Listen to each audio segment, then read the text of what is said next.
Welcome to COID's Central Oregon Irrigation's public meeting regarding our virtual meeting. We are sorry that we can't be in public, but the virtual meeting is a source to get information out still. And if I could see the slides, there you go. Thank you. Today we're here to talk about our scoping meeting. What we are trying to get through is 5 essential purposes for having these meetings. It's to describe the project, and it's to explain the process for an EIS, which is Environmental Impact Statement, and NEPA, which is National Environmental Policy Act. And we're going to try to keep our acronyms to a minimum tonight, but there are quite a bit of acronyms when you're dealing with federal government and federal projects. We're going to describe how the public can provide input and learn more about the project, and provide project's purpose and need. And then we're going to provide the schedule and project next steps. And Central Oregon Irrigation District was established in 1900. We, in 1918, became officially Central Oregon Irrigation District as we know it today. So we've been around 100 years. We have approximately 3,600 patrons. It goes up and down. And we serve water for irrigated agriculture to 42,666 acres.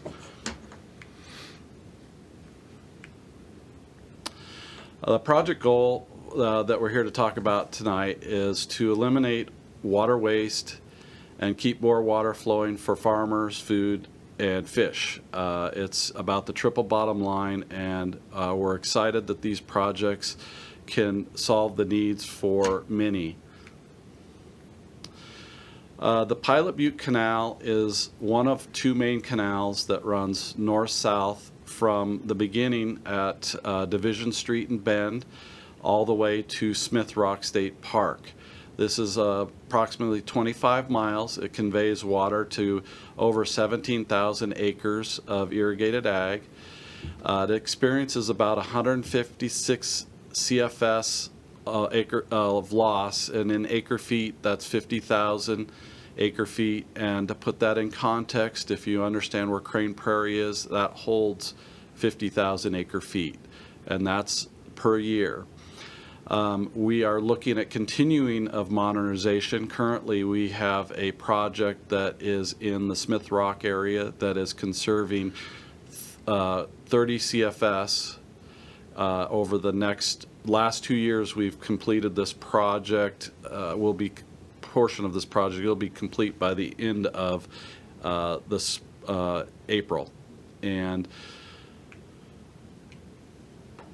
why we do these projects has multiple benefits. It's to increase in-stream flows for the Deschutes River. It's to improve habitat for the Oregon spotted frog, salmon, steelhead, and other fish and wildlife species. This happens to solve our habitat conservation plan for all of the irrigation districts in Central Oregon. It is to generate more reliable supply of water for North Unit, and North Unit farmers are the junior water right holders in the basin, and they were hurting quite a bit this year. If we had a portion of these projects done, we would have been able to help a lot more in a severe drought. These projects also support over 3,000 jobs, from making of the pipe in Oregon to delivering the pipe to installing the pipe. We have a local contractor that has several 100 people working on that project as we speak in Smith Rock. It also can save over 12 billion gallons of water annually. Right now, the remaining portion of the canal to be constructed that we're talking about is 126 CFS annually. That is minus the 30 CFS that we're currently completing on the project. Today, I'm here to also introduce our team. We have Gary Diardona with NRCS and that's through the Department of Ag. This is where Central Oregon Irrigation District gets our money. We have Shane Phelps with parametrics, and we have Jeff Heilman with parametrics as well. So they are going to take on the detail of these projects moving forward with tonight's presentation.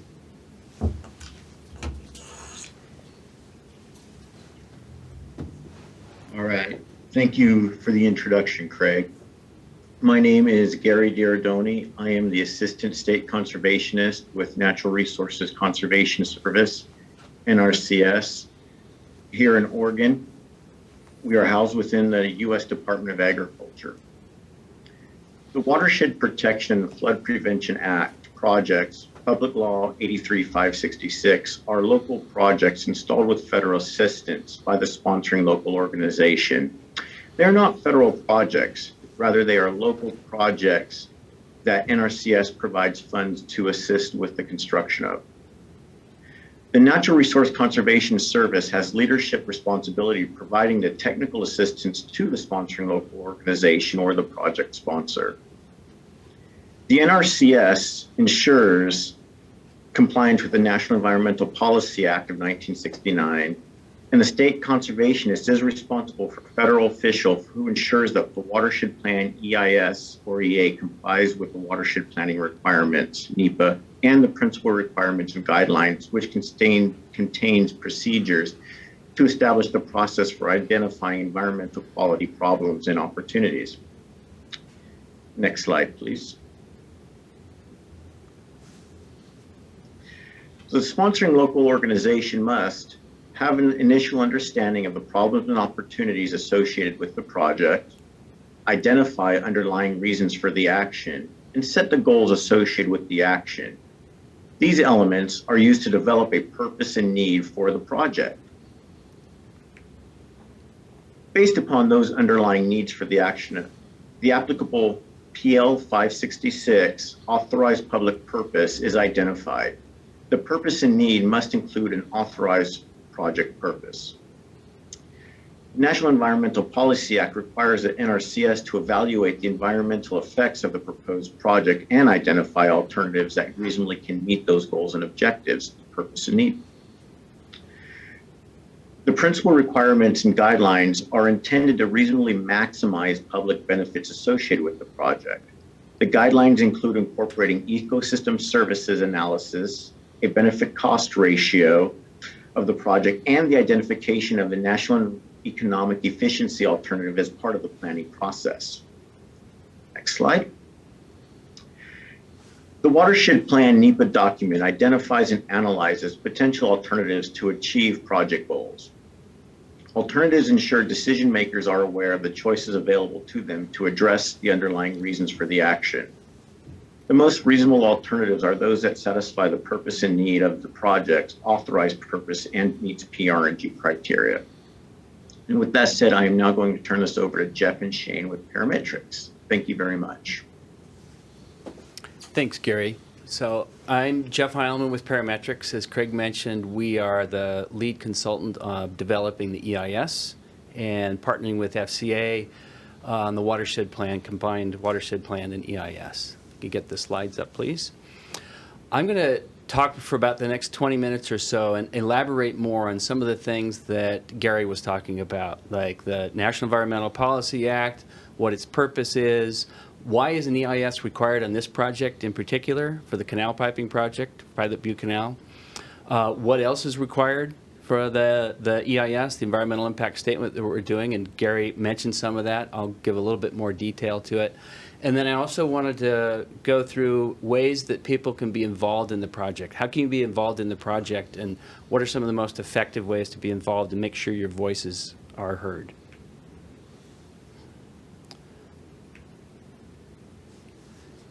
So before I really get into what NEPA requires, I first wanted to quickly note what triggers an EIS, or what triggers the NEPA process, the National Environmental Policy Act process in the first place. Because a lot of projects Most public projects that aren't federal agency projects, that aren't sponsored by a federal agency or a local agency or a state-sponsored project or private projects, typically don't require NEPA compliance. They don't require an EIS. The real trigger is if there's a federal action associated with the project. And that federal action can be a permit that needs to be issued or some other approval or funding. Federal funding is also a trigger. And that's really the trigger on this project, is the seeking federal funding to help make sure it happens. So what exactly does NEPA require of federal agencies? As I think Gary mentioned, it's the National Environmental Policy Act of 1969. It was actually signed into law in 1970. Since then, it has required that agencies, federal agencies, prepare a report that looks at all the environmental issues, environmental factors associated with this action they intend to take, including alternatives to that action, alternatives that may be able to accomplish the same purpose but at a lower environmental impact. It also requires that an EIS be multidisciplinary. It includes a lot of scientists, engineers, various specialists looking at all the various aspects of the environment, social, built, cultural, natural, all those things that are part of the human environment. And then the last thing is that it can't be done in a vacuum. This process has to be done in coordination with other agencies, input from agencies that may have expertise or interest, and input from public and other stakeholders. The last thing it requires is each federal agency needs to prepare and develop their own regulations for and procedures for how to implement NEPA. That's what some of you may be familiar with EISs from other federal agencies. This one may look a little bit different because of that. Gary talked about this a little bit before, what can trigger an EIS is the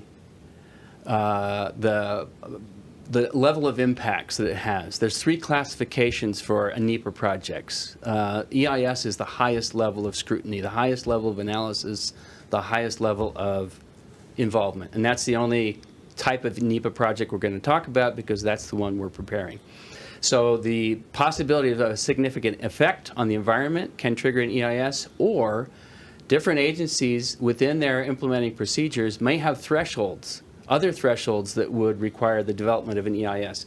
That's the case with this one. NRCS essentially effectively requires that projects that receive over a certain threshold of federal money, in this case $25 million, need to have congressional approval. And when congressional approval is required, an EIS must be developed. That's where we're at with this project. Gary also mentioned another law and some guidelines that are relevant to the development of this EIS. So it's not really just an EIS. This is going to be called a Watershed Plan EIS. There'll be a draft, and that'll be followed by a final. So the Watershed Plan portion of this comes from Public Law 566 that Gary mentioned, and also this set of guidelines, these principles, requirements, and guidelines, PR&G, as he mentioned earlier. Essentially what those are the instructions to federal agencies for the issues and factors that they need to consider prior to complementing or part of contemplating federally funding a water-related project. So I want to talk a little bit about some of the things that go into these PR&G that will be part of the EIS. One is you need to identify how your project's purpose relates to specific federal objectives. Those federal objectives, Gary mentioned before, it's worth mentioning again, I think it's avoiding the unwise use of floodplains, protecting and restoring the functions of natural systems, and maximizing sustainable economic development. The other element of the PR&G that's relevant that we'll be looking at for this project are guiding principles. There are certain guiding principles you need to demonstrate how you're supporting them. There are a variety of those, but some examples are healthy and resilient ecosystems, public safety, and following a watershed approach for your analysis. The third part is a form of a cost-benefit analysis, this national economic efficiency.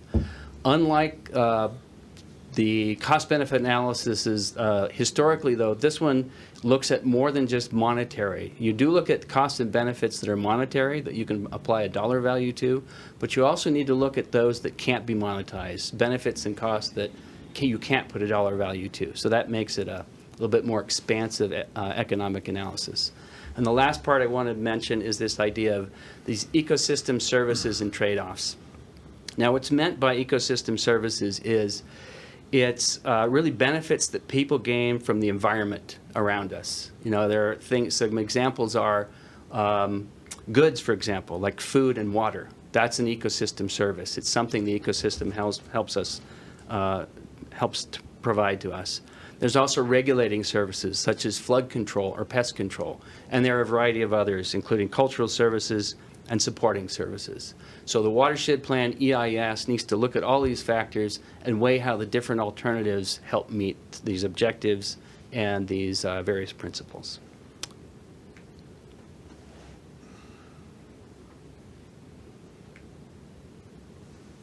So this slide is really just a comparison. There are similarities and some parallels. As we mentioned, the EIS, Watershed Plan and EIS satisfies not only the National Environmental Policy Act, but also the PL 566 and the PRNG requirements. And there's some overlap between them, and the nomenclature can get a little bit confusing. I just wanted to point out a couple of the similarities or overlaps. So both of them require that there be a statement and a clear definition of what the intended, what the driver of the project is and what the intended outcome. In NEPA, it's called the purpose and the need statement. In PRNI, it's really those, or PRNG, it's really those federal objectives, as you mentioned before. Both of these laws or guidelines also outline the range of alternatives, the type of alternatives that need to be considered. And again, there's a lot of overlap there. There's a lot of similarity between these two sets of directives, but there's some different language. And we know that can get a little confusing because it's double the acronyms. So we'll try to make sure that we're very clear about that, and there's always definitions when we're dealing with the public and providing documentation, such as in the Watershed Plan EIS.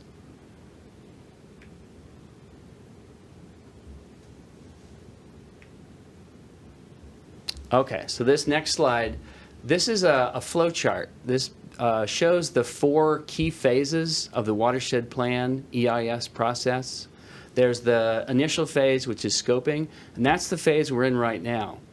We are starting scoping now because we want to start as soon as possible to get feedback from the public and other stakeholders on what we should be studying, what we should be analyzing in this draft Watershed Plan and EIS. That's the whole purpose of scoping, is identifying and defining the scope of that study. So we'll be looking, for example, input related to both NEPA and PRNG. We'll be asking the public and other stakeholders for comments on the purpose and need statement. And Shane will go through that in a little bit, what it is, our draft purpose and need statement. We also have a range of alternatives that we've defined that we want to study in this EIS. We'd like feedback on that in the scoping study. There's stakeholders. Let us know if there are people that we need to be sure to involve and engage and ask questions of and provide information to.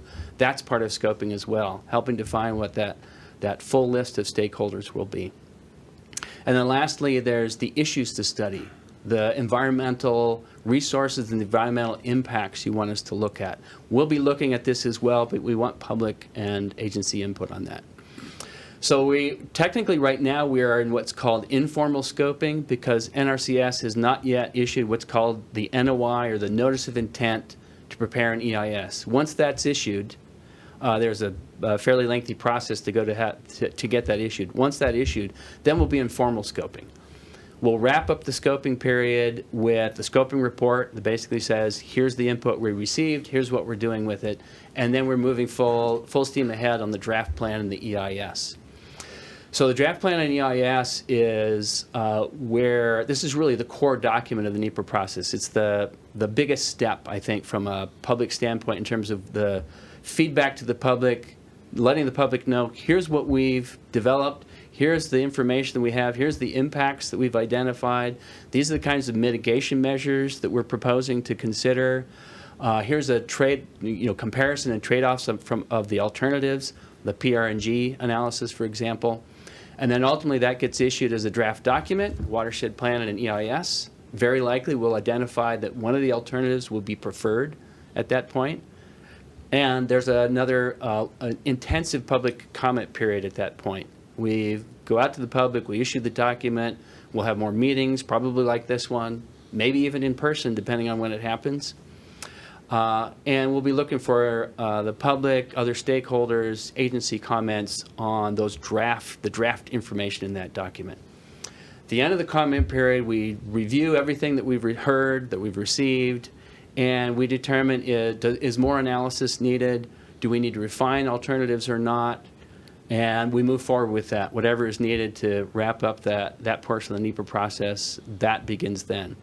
The other thing that the final plan and EIS does is there'll be formal responses to all the comments that you delivered to us, that we received from you. And the end product of that is publishing the final plan and EIS. We're not quite to the end of the NEPA process, though, at that point. There's a brief waiting period, and then what's called the Record of Decision, or ROD. That really signifies the end of the NEPA process. That documents the final decisions coming out of the NEPA and watershed plan process. So it will have a formal declaration of here is what the alternative is that's moving forward, here's the mitigation that's going to be included, and there'll be a monitoring plan as well and demonstration of how various regulations would be complied with. After the end of that, then we'll move forward with more detailed design of the preferred alternative that will allow us to get permits and refine cost estimates, the authorization for federal funding, and then ultimately construction of that preferred alternative. So we've all mentioned impacts a number of times, and it's because it is a fundamental element of the NEPA process, and it's also part of the watershed plan process. This slide lists some of the types of resources or impacts that could be evaluated in the EIS. We're doing our own research to determine what's out there on the ground today that could be impacted by the project. But we really want the benefits of the eyes and ears and the experiences of individuals that live out there, that use this area, that know things about this area too. We want to hear what you think those issues are. This is an essential core part of the scoping process. Tell us which of these issues, as well as others, you feel should be evaluated in the EIS. Which ones do you think might be impacted in some way by the proposed project? I wanted to give a little overview, too, of the types of impacts that we look at. It's direct, indirect, temporary, long-term, and cumulative impacts. So what I mean by that is, think about an example of, let's say a new road is built into an undeveloped area that has forest and scrub vegetation. A direct impact would be trees would be removed. It happens directly by the development of the project, construction of the project. Indirect impact could be that happens later in time, but as a result of the project indirectly, such as that road provides new access, which may change development codes or zoning codes, which could result in more development in the future. And that's an idea, or that's an example of an indirect impact. Temporary impacts are those that occur only during construction and then finish when construction is over, or even before construction is over. Example of that would be the noise and the emissions from construction equipment. A long-term impact starts during construction and continues long after, continues typically for the duration or for some long duration of the life of the project. An example for this project would be piping the canal will result in dewatering. There won't be water flowing there during irrigation systems during irrigation season in the future. That would be a long-term and permanent impact. Cumulative impacts is a little more complicated. The idea with cumulative is it may be insignificant at a project level. For example, a project that might generate greenhouse gas emissions.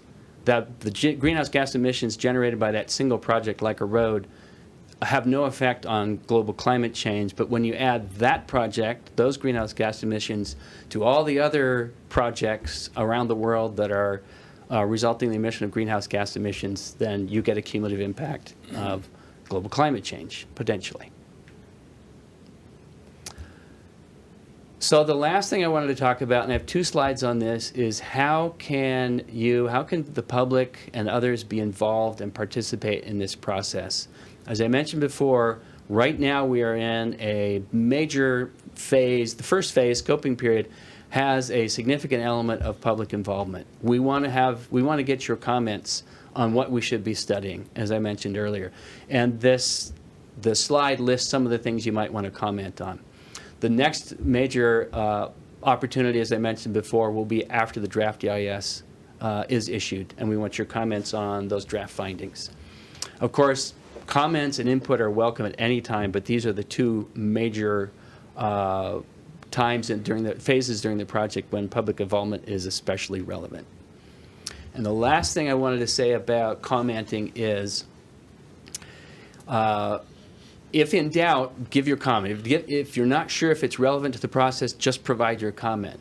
And to make your comment even more effective and more relevant, don't just say what the comment is. For example, when you look at a range of alternatives, you might like that range. You might think it's a good range, or you might think additional alternatives need to be evaluated. If so, tell us that.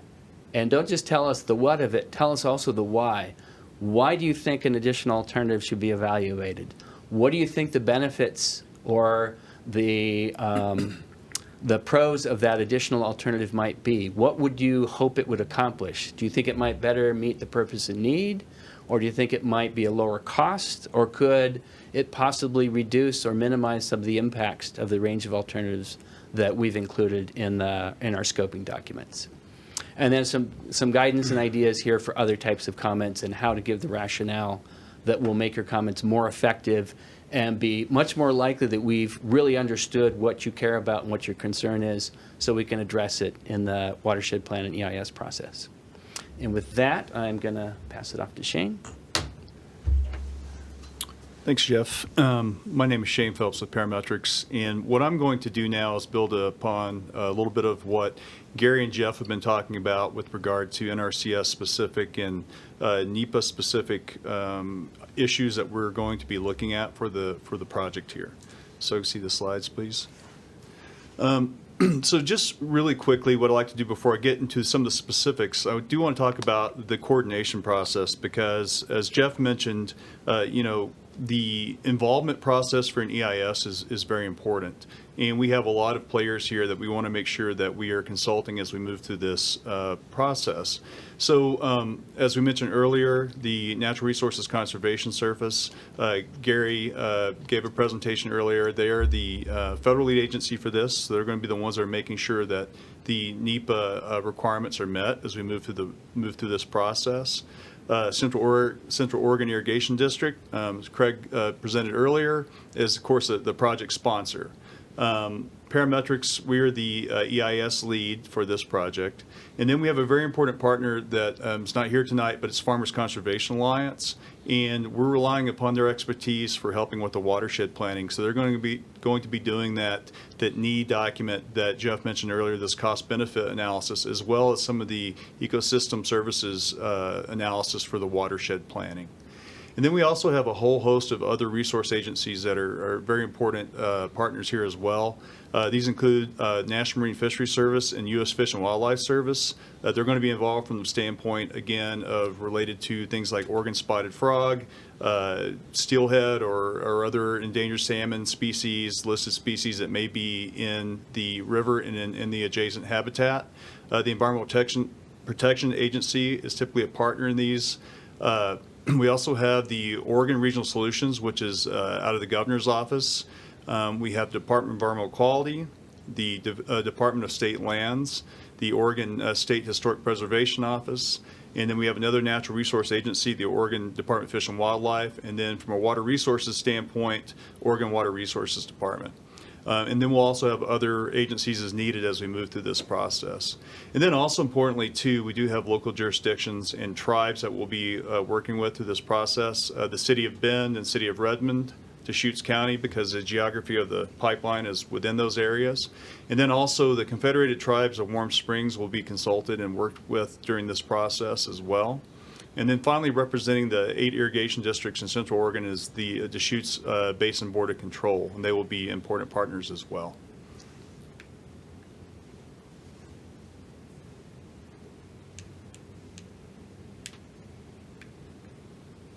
Okay, I want to make sure I didn't skip a slide. So as Gary and Jeff have both mentioned earlier, talking about the purpose and need. And the purpose and need is really important because from a NEPA standpoint, this defines why the project's being done and what we're looking at. And so all of our analyses, the alternatives, et cetera, that we're analyzing as we move through this process, all basically want to meet the draft or need to meet the draft purpose and need. And so this kind of harkens back a little bit to the kind of Venn diagram that Craig showed earlier that showed some of the different things that you want to accomplish with the project. But from a formal NEPA standpoint, the purpose of the project is to basically, through agricultural water management, want to conserve irrigation water in the district-owned infrastructure, improving water reliability to district's patrons, and also reducing the long-term O&M cost on about 21 miles of district-owned Pilot Butte Canal. You probably heard Craig say earlier there was about 25 miles, the actual length, but about 4 miles of that is already piped. So we're looking at about 21 miles for our analysis here.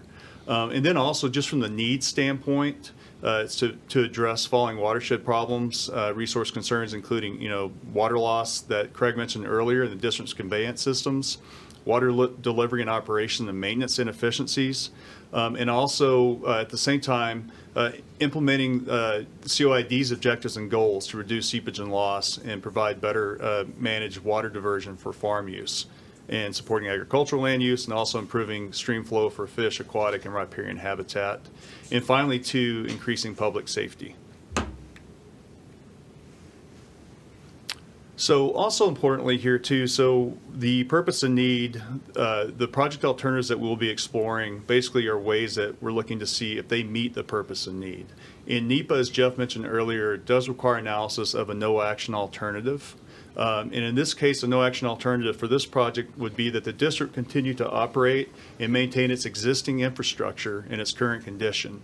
However, even in the absence of federal funding, the district would continue to pursue other funding sources to begin piping the Pilot Butte Canal. It would just be a little bit more piecemeal than would occur with this under the NRCS fund and federal funding that the district is looking to procure. So also with regard to, so we had the no-build alternative or no-action alternatives. We also have an action alternative for this project. And in truth, we really have one action alternative for this project that has 3 options. And these 3 options are basically all constrained within an area that's in between Yeoman Road and Cooley Road. And I'll explain in a second why we're looking at that. But you can see in this section here, kind of in between those 2 roads that I mentioned, this is what we're looking at. And I'm going to speak a little bit more individually to these as we move along. So one is the Pilot Butte Canal option. And this option would actually pipe the existing canal within the Pilot Butte Canal itself. However, one of the reasons that we're looking at some of the other options is because this area is actually listed on the National Register of Historic Places. COID, Oregon SHPO, the State Historic Preservation Office, and the Natural Resources Conservation Service have a memorandum of agreement about what can occur here and how things can occur. So this is a protected historical resource and is subject to federal and state law. So we're also looking at some potential methods for avoiding this area as well. One of these is the Northeast 18th Street option, which would look at applying or placing pipe in a new allotment along Northeast 18th. As you can see on our graphic here, we would start right about the intersection of Yeoman Road and 18th, and would go to the west, extend north along Northeast 18th Street, and then when it hits Cooley, go back to the east and finally terminate at the existing Pilot Butte Canal. So for this particular alignment, what would happen is that, you know, there's an existing roadway there. The existing roadway would be the location for this pipe. And the existing roadway would be basically demolished or in pieces taken up so that pipe could be placed there. And then upon the completion of the project, that area would be restored. And I'll talk a little bit more about some of the individual elements we're looking at for these alternatives as we move along through the process as well. In a similar fashion, we have another alternative that's the Old Deschutes Market Road option. And this one, similar to, as I mentioned, for the Northeast 18th Street option, it would also follow pretty much an existing roadway for most of the alignment. In this case, though, we would start again at that intersection of Yeoman Road and Pilot Butte Canal, travel to the east, and then hit the Deschutes Market Road, and then follow that up to the terminus of that road, and then we go a little bit further north through some undeveloped property, and then again catch that alignment that you saw for Northeast 18th Street, and then travel over to the Pilot Butte Canal. This one also, just like the other, would require, like I said, working with an existing roadway, and that roadway would be restored afterwards. One thing to note for both the Pilot Butte Canal, for the Northeast 18th Street and for the Old Deschutes Market Road options, is that the existing canal in these options would be left in place. Just no water would run to that, so you would essentially retain some of the existing landscape, but you would have a canal there that would be open with no water running through it. And again, these two options, the Northeast 18th and the Old Deschutes Market Road, are seeking to avoid impacts to a historic resource, that portion of the Pilot Butte Canal. So we do have some common elements that we'll be analyzing, these things that are common for construction for when you're actually taking an existing canal and piping it. So one of the things to talk about is just from the standpoint of timing. Construction would occur generally during the non-irrigation season because, as you know, the irrigation canal has water in it usually from around April to the beginning of October. So during that time, we wouldn't be able to do any work within the canal itself. However, there are some ancillary structures that could be constructed outside of canals, and that could proceed during summer months. The other thing to note, too, is that we do anticipate this would take over multiple seasons, just given the length of the actual project itself. Construction, the things we need to consider from a construction standpoint include mobilization and staging of equipment. Where's that stuff going to be? Where are you storing it? Is also, pipe delivery to construction areas, actually excavating these trenches, putting the pipe together, putting it in the ground, and then compacting it, and then restoration and reseeding of the areas that are disturbed. Do want to have a heavy emphasis on using previously disturbed and accessible areas. So to that, so for instance, a lot of the access would be along Pilot Butte Canal would be from COID's existing maintenance roads, and that would be to avoid impacts as much as possible to private parcels, as well as also impacts to traffic. Temporary travel routes may be needed on locations like Northeast 18th and along Old Deschutes Market Road. So we'll consider those as well as part of our analysis. And then finally, too, back to as far as, I mentioned already, using previously disturbed and accessible areas, we would also try to minimize vegetation clearing, and trees would only be removed if there's no other alternative that's practicable. I'd like to spend the last couple slides here talking, one, about about a couple things that Jeff mentioned. One here is this basically is kind of taking Jeff's graphic earlier about the process for the EIS and actually putting some dates to it and letting you know where we are. As Jeff mentioned earlier, we're basically at the beginning of this process. We're in an informal scoping mode right now. And at the same time, though, we already do have some methodologies and baseline reports that we've started, begin going out in the field to assess biological resources. We will also do field work for things like cultural resources and other things that are identified potentially as we move through the scoping process. And then to go into that scoping, the formal scoping section where we'll garner more public comment, as Jeff mentioned, with the issuance of the notice of intent, that will basically start the formal scoping process. We're hoping to have that done by the end of this quarter, so by the end of 2021, at least from the standpoint of getting it in. The process may take longer, but that's what we're shooting for. And then start in earnest writing this, as Jeff said, one of the bigger components is draft watershed plan EIS writing. And as part of that too, there's a lot of review cycles as well, so internally with NRCS and with others. So we'll be working through that process. Tentatively, right now, we're thinking this will go from around the second quarter of 2022 until the end of 2022. And then we would have that out for publication and then also for public comment. We'd put out a notice of availability for the DEIS watershed plan. And then we would have open houses at that time for more public input as well as that comment period too. Now, when that part is done, we'll basically take all the comments that we receive from the public and from other agencies. We'll assemble all that, we'll make responses, and then we'll create the final watershed plan EIS. And there will be a writing period for that. And we anticipate right now that would be around the beginning of Q1 of 2022 through Q2 of 2023. Or that maybe I can't read that. My old eyes. But also, so from that standpoint too, there will be another opportunity to comment with the final watershed plan EIS, as Jeff mentioned.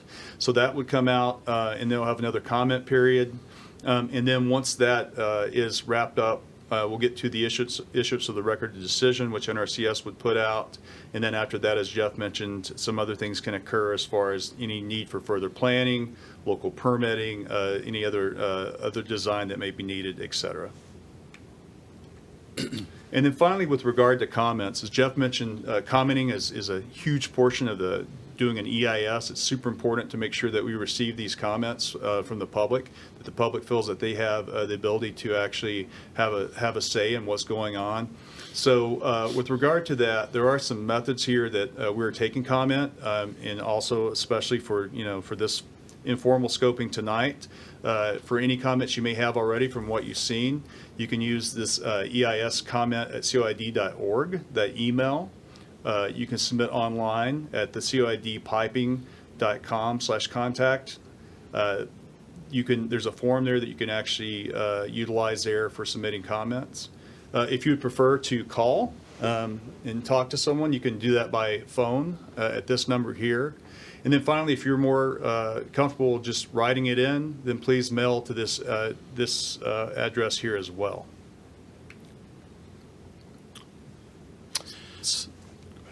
So I guess I'm going to close it out tonight. So again, I'm Craig Harrell, and I don't think I introduced myself at the beginning. I'm the Managing Director for Central Oregon Irrigation District. So I can't emphasize enough how important it is on these large, ambitious projects, public involvement. And so I thank everybody tonight for joining us. In the future, we hope that we can see people in person and not hide behind a camera here. So thank you again, and we look forward to your comments, and we will be addressing those and be proactive in reaching out to our community. Thank you.